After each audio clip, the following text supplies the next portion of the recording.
Bonjour et bienvenue dans ce nouvel Astro Recap, le format qui résume les actualités spatiales des 2 dernières semaines. Ici, on vous résume les actualités des agences, entreprises, décideurs, qui chaque jour contribuent à l'avancement de la conquête spatiale et de l'humanité. Alors vous êtes prêts ? C'est parti.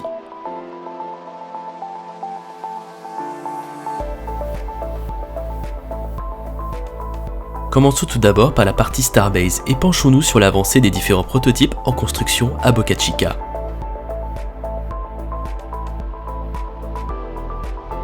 Du côté des Super Heavy en cours de construction et déjà construits, nous avons pu voir pas mal d'activités. Nous avons pu voir les premières pièces du Super Heavy B7 au site de production, en particulier la section haute où sont entre autres placés les grid fins. Un injecteur d'ergol pour les Raptors pour Super Heavy a aussi été aperçu. Elon Musk a aussi partagé une photo au niveau des Raptors. Cette incroyable photo nous a permis de pouvoir avoir un premier aperçu sur la protection thermique des Raptors complète. On peut voir que sur l'anneau extérieur de Raptor, la protection thermique est totalement installée. Cet ingénieux système permettra de protéger la tuyauterie des Raptors durant le retour sur Terre. Le progrès le plus significatif du côté des boosters a été fait du côté de B5. Sur ce magnifique timelapse de NASA Spaceflight, nous voyons l'incroyable empilement des deux parties de B5. Cette opération est vraiment spectaculaire, surtout quand on sait la taille du véhicule de 9 mètres de diamètre et de 70 mètres de haut, alors que cette opération doit être faite au millimètre près. Ce prototype devrait donc être le deuxième booster à aller en orbite. Et comme indiqué dans un tweet par Elon Musk, celui-ci devrait être le premier prototype à faire une tentative de récupération grâce à Mekazila. Évidemment, cet objectif reste très optimiste, mais on peut toujours croiser les doigts. En tout cas, un grand merci aux équipes de SpaceX pour ce travail titanesque réalisé en si peu de temps. Du côté de l'avancée des chips, la partie inférieure de S22 et de S23 ont été aussi aperçues. C'est ici la section inférieure où sont attachés les Raptors. Le dôme commun de S24 a aussi été repéré. S20 a effectué un test au niveau de ses flaps. Ce rythme de construction jusqu'à là jamais atteint dans le secteur du spatial nous montre bien à quel point les équipes de SpaceX sont déterminées à atteindre leur but de rendre l'espèce humaine interplanétaire. Pour cela, il faudra une véritable usine à fusées. Et SpaceX n'en est pas si loin que ce que l'on pense.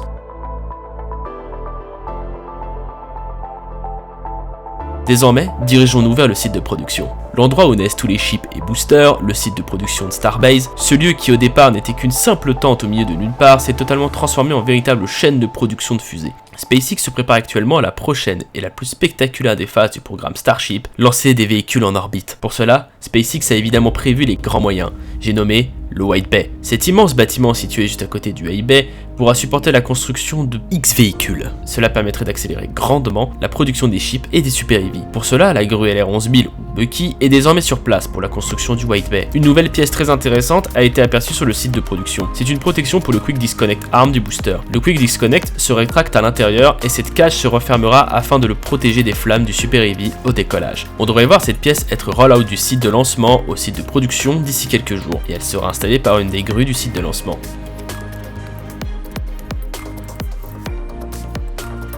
Maintenant, nous allons regarder ce qui s'est passé ces derniers jours au site de lancement. Malgré que ces 2 dernières semaines ont été plutôt calmes du côté du site de lancement, les équipes continuent leur travail sur les différents prototypes présents sur place. Les équipes travaillent d'arrache-pied sur la finalisation du site orbital pour voir dès que possible une tentative de vol orbital. Dans la nuit du 21 au 22 novembre, un test majeur a eu lieu au niveau de la table orbitale. Les 20 mini Quick Disconnect qui serviront à alimenter chacun des Raptors de la couronne extérieure des Raptors du booster en un gaz pour l'allumage des moteurs. Cet ingénieux système permet d'éviter de rajouter de la masse au booster en rajoutant des COPV, qui sont des gros tubes noirs que l'on aperçoit en bas des boosters. Et nous avons aussi pu assister plus tard dans la semaine à un test du système de décrochage entre la table orbitale et le Starship. Puis, toujours du côté du pad orbital, nous avons pu assister à l'installation du Quick Disconnect pour les chips sur le Quick Disconnect Arm. Ce Quick Disconnect servira à remplir le Starship en ergol et à lui fournir de l'électricité jusqu'à ce que le Quick Disconnect Arm se rétracte et que le Starship décolle.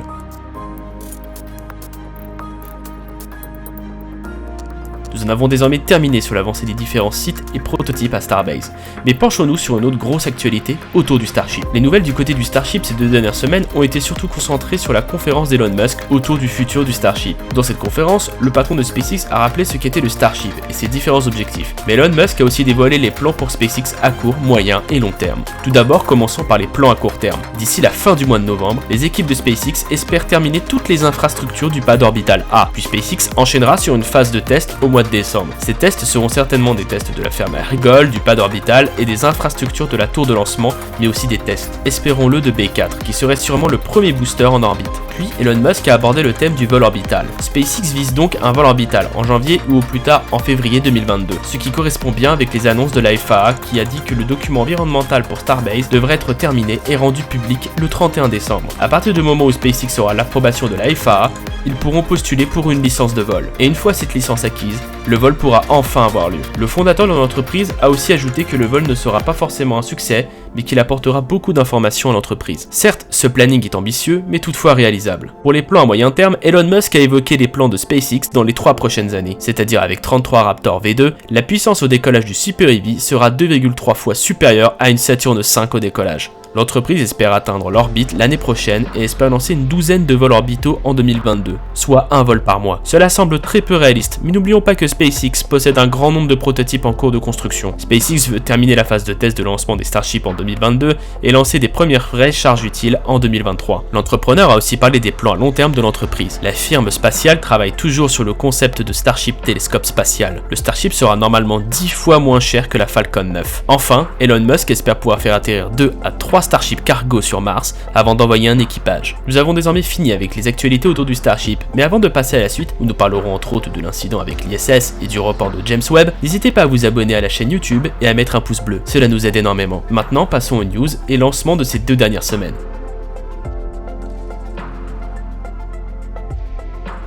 Nous allons commencer par rester chez SpaceX, mais cette fois-ci du côté de la Falcon 9. Le lancement de la mission Starlink 4.1 a finalement eu lieu le 13 novembre après un report survenu le 12 novembre. La Falcon 9 s'est envolée avec 56 satellites Starlink à son bord pour la constellation du même nom qui permettra un accès internet à haut débit partout dans le monde. Le décollage s'est fait dans une magnifique brume comme vous pouvez le voir à l'écran. Le booster a ensuite atterri sur la barge Just Read the Instruction.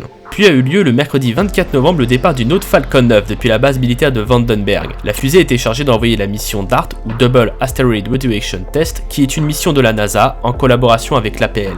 Cette mission consistera à envoyer une sonde qui impactera Dimorphos qui orbite autour d'un autre astéroïde dénommé Didymos. Un CubeSat nommé Lycia Cube a également été envoyé. Il sera largué juste avant l'impact afin d'étudier comment l'impact aura changé la trajectoire de l'astéroïde. Le second étage a parfaitement placé en orbite héliocentrique la sonde DART qui va effectuer son long trajet dans l'espace pour un impact prévu vers octobre 2022. Mais nous avons pu voir de très belles images du retour du booster de la Falcon 9. Nous avons aussi appris que 4 cosmonautes vont voler sur les vols Crew 5 qui devraient partir vers octobre 2022 et Crew 6 qui devrait décoller début 2023. Ces 4 cosmonautes sont composés de 2 titulaires et 2 remplaçants.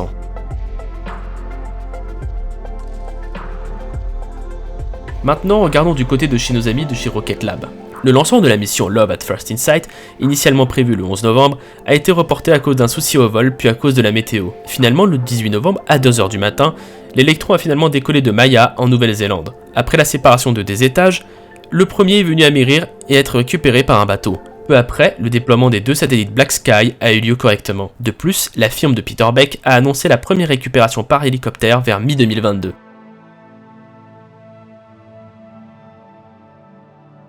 Désormais, du côté de la NASA, nous avons de bonnes nouvelles, mais aussi de mauvaises, hélas. Effectivement, nous avons appris encore une fois le report du lancement du télescope spatial James Webb Space Telescope du 18 décembre au 22 décembre 2021. En effet, dans des tests de pré-vol, une détection de vibration anormale a été détectée entre l'adaptateur qui relie le télescope à Ariane 5. Ces problèmes ont toutefois été réglés. La NASA a ensuite annoncé que James Webb était en bonne santé. Les équipes ont pu donc commencer son remplissage en carburant. La sonde Parker Solar Probe vient de faire son 10e survol du Soleil, et brisant le record de la sonde la plus proche du Soleil et le record de vitesse d'une sonde humaine déjà détenue par elle-même. Cette sonde lancée en 2018 étudie notre astre, plus précisément la couronne solaire, en se rapprochant de plus en plus, avec l'assistance gravitationnelle de Vénus principalement, planète que Parker a déjà survolée 5 fois. Il lui reste encore au moins 2 survols de la planète et 15 survols au point le plus proche du Soleil à effectuer. Du côté de Mars, c'est le petit compagnon de Persévérance Ingenuity qui a effectué son 16e vol. Pour rappel, ce petit drone qui avait atterri en février dernier sur Mars avec le rover Persévérance est un démonstrateur pour prouver que le vol motorisé est possible dans une atmosphère plus fine que celle de la Terre.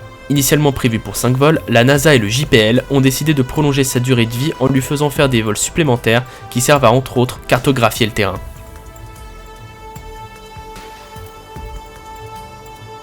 Dirigeons-nous chez la jeune entreprise Astra qui a réussi un sacré exploit. Le 20 novembre, après de très nombreux reports, l'entreprise Astra fait décoller sa mission de test LV0007 et a pour la première fois réussi à mettre cette dernière en orbite. Un soulagement pour le groupe qui avait subi 6 échecs d'affilée. Effectivement, atteindre l'orbite n'est pas une chose facile, comme nous le montre bien l'histoire de cette jeune entreprise, mais espérons pour elle que ce n'est que le début d'un grand nombre de succès.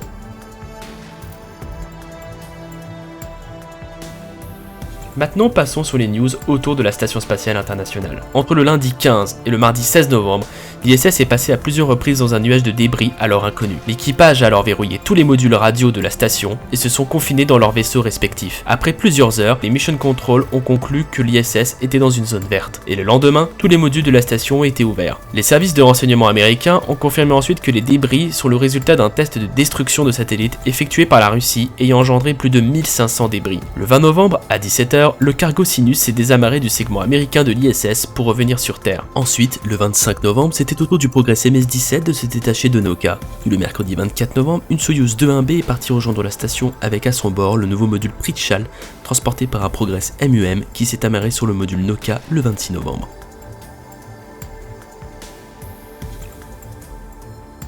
Le 16 novembre était lancé le petit lanceur Vega avec 3 satellites Ceres pour le compte de l'armée de l'air et de l'espace française.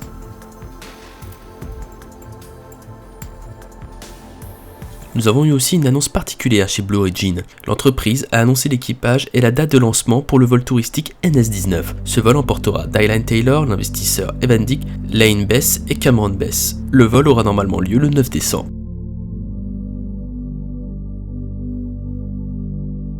Et finalement, l'entreprise Firefly a effectué un hot fire du premier étage de sa fusée Alpha pendant 40 secondes. Cette dernière devrait bientôt rejoindre la base de Vandenberg pour effectuer une nouvelle tentative de lancement.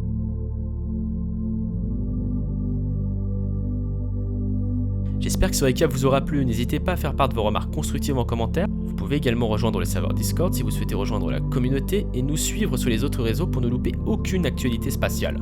Si vous souhaitez ne pas rater les prochains contenus de la chaîne, je vous invite à souscrire à l'abonnement ainsi qu'à activer la cloche pour être notifié. Merci à vous pour votre fidélité, à bientôt.